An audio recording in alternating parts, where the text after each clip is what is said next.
In episode 96, titled Mitigation Toolkit, DLP, IPAM, CIS benchmarks, config reviews, null routing, we treat mitigations as a toolbox that must be matched to the threat and the constraint rather than as a single universal fix. The exam tends to reward this matching mindset because real environments have trade-offs, and the best control on paper can be the wrong control when operational capacity, legacy dependencies, or business timelines are considered.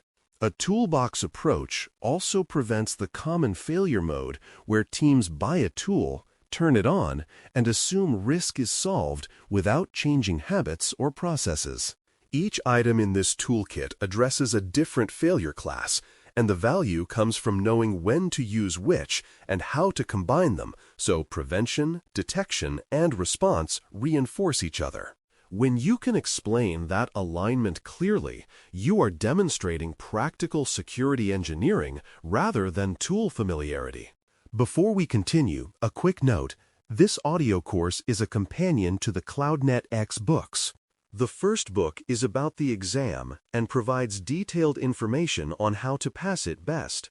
The second book is a Kindle-only ebook that contains 1,000 flashcards that can be used on your mobile device or Kindle. Check them both out at cyberauthor.me in the Bare Metal Study Guide series. Data loss prevention, often shortened to DLP after first mention, focuses on detecting sensitive data, leaving through allowed pathways, and enforcing policy actions when protected patterns appear. It can identify content such as regulated identifiers, confidential document fingerprints, or classification labels, and then take actions like alerting, blocking, quarantining, or requiring additional authorization depending on policy. The key point is that data loss prevention is content-aware, which makes it valuable for exfiltration risks that do not look unusual by destination or volume. In hybrid networks, data loss prevention can be applied at endpoints, at email gateways, or at web proxies, and where you place it determines both coverage and operational complexity. The exam often frames data loss prevention as a control that reduces data leakage risk, but it expects you to recognize that it must be tuned carefully to avoid high false positives that erode trust and adoption. When policy and placement are chosen well, data loss prevention turns sensitive data movement into a governed event rather than an invisible loss. Internet Protocol Address Management, commonly called IPAM after first mention, tracks addresses and allocations so networks remain predictable, searchable, and segmentable as they grow. Address conflicts are more than an inconvenience because overlapping or inconsistent ranges can break routing, create security policy errors, and make troubleshooting painfully slow. Good address management supports segmentation because segmentation relies on consistent boundaries, and boundaries rely on knowing what ranges belong to which zones, which services, and which environments.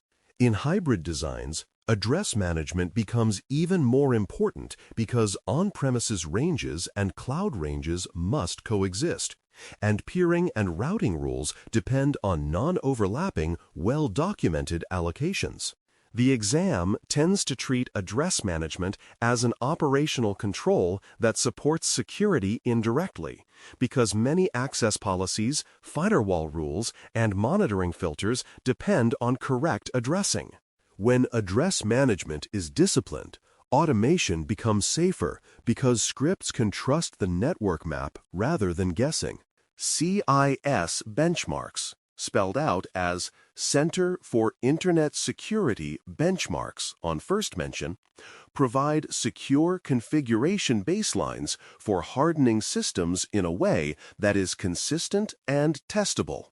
A benchmark is essentially a documented set of recommended settings that reduce common exposures, such as disabling unnecessary services, enforcing strong authentication settings, and tightening logging and access controls.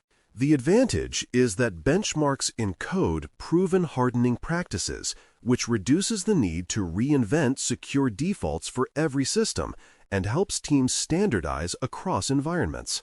The exam framing often expects you to treat benchmarks as a baseline, not as a rigid mandate, because environments vary and some services require exceptions that must be documented and controlled. Benchmarks also support audit and verification because you can measure configuration against a known standard and track improvements over time. When used thoughtfully, Center for Internet Security benchmarks provide a shared starting point that improves security posture and reduces configuration drift. Configuration reviews are an operational mitigation that catch drift and risky exceptions early, which is crucial because most real vulnerabilities emerge from small changes accumulating over time. Reviews can be scheduled and tied to change processes so that rule changes, protocol enablements, and temporary exceptions are examined before they become permanent exposure. They also provide a mechanism to prune legacy access controls and to confirm that security settings remain aligned with current requirements rather than with historical assumptions.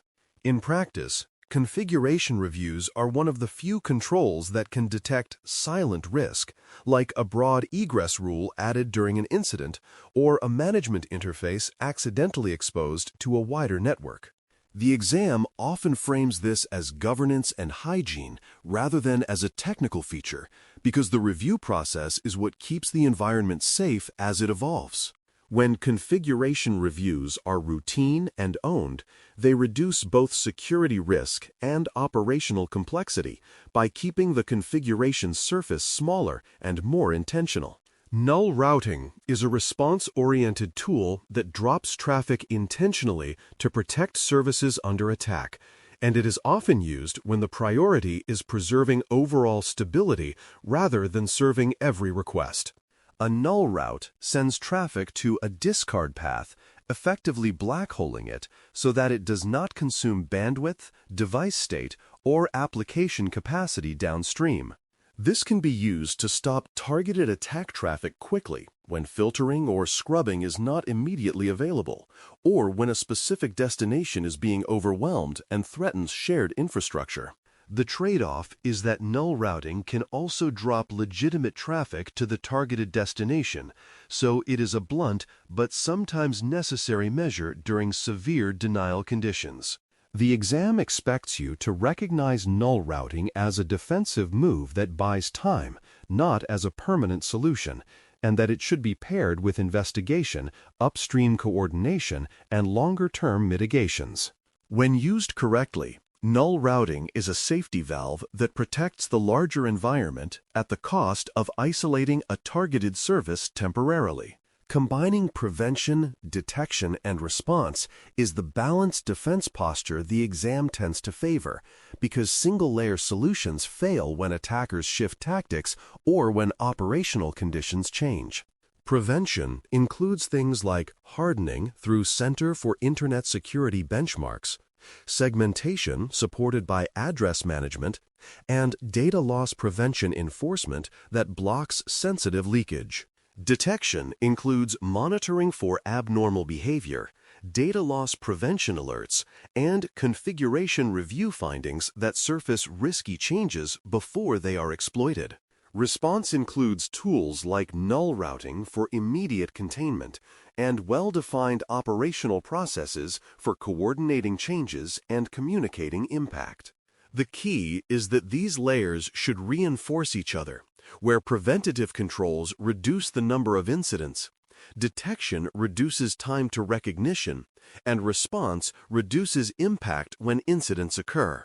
Balanced defense also respects constraints, because sometimes you cannot prevent immediately, but you can detect and respond faster, and that still reduces risk.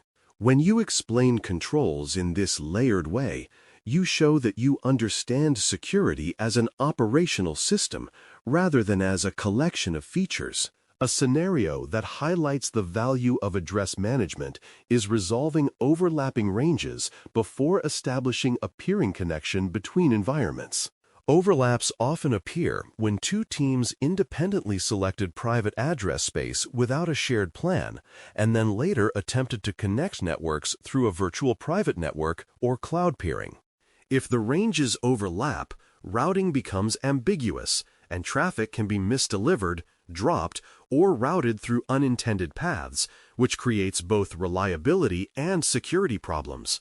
Address management allows teams to identify the overlap early, select non-overlapping allocations, and document the resulting segmentation boundaries so policies and monitoring filters remain correct. It also helps communicate changes because the affected ranges and services can be mapped clearly, reducing the chance of accidental policy holes during remediation. This scenario shows that address management is not just administration, because clean address design is what makes segmentation enforceable and what prevents confusing connectivity failures that resemble attacks. When address planning is disciplined, peering becomes a controlled engineering task rather than an emergency troubleshooting marathon. A second scenario emphasizes null routing as a fast containment action when a service is being targeted and stability is at risk. Imagine a specific public endpoint is receiving a flood of requests that overwhelms upstream links and causes collateral impact, degrading other services that share the same edge infrastructure. If upstream scrubbing is not immediately effective, or if the attack is narrow but intense, applying a null route to the targeted destination can stop the flood from consuming shared capacity. The immediate effect is that the targeted endpoint becomes unreachable, but the wider environment stabilizes, protecting other business services and buying time to coordinate longer-term mitigations. After stabilization, teams can work with providers, adjust filtering, and strengthen edge protections so the service can be restored with reduced risk. The exam expects you to recognize that sometimes the correct response is sacrificing a single target temporarily to protect the broader system. Null routing is the embodiment of that trade-off, and it must be used deliberately and communicated clearly.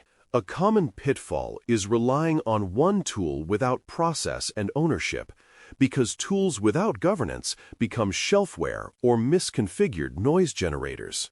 Data loss prevention without policy ownership produces either constant false positives or silent gaps, and both outcomes reduce trust.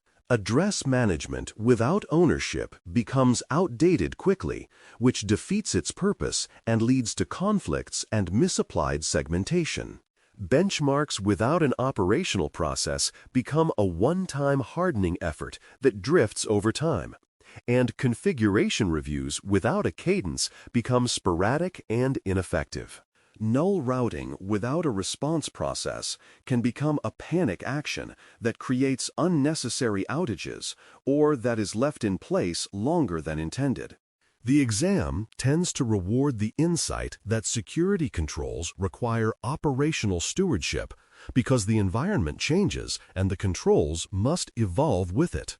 Ownership creates accountability, and accountability turns a tool into a reliable capability. Another pitfall is applying benchmarks blindly and breaking required services, which is why Center for Internet Security benchmarks must be treated as baselines that require validation, not as scripts to run without context.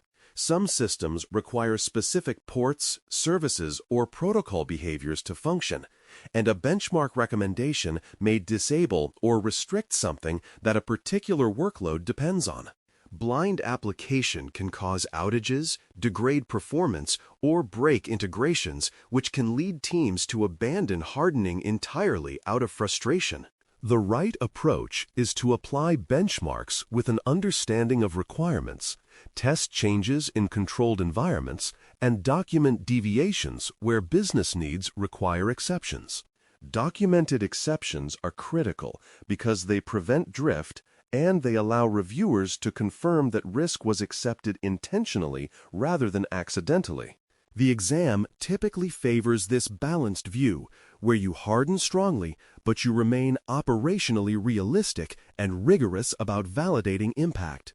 A memory anchor that fits this toolkit is prevent, track, baseline, review, drop malicious traffic, because it maps each tool to its primary function in the defense lifecycle.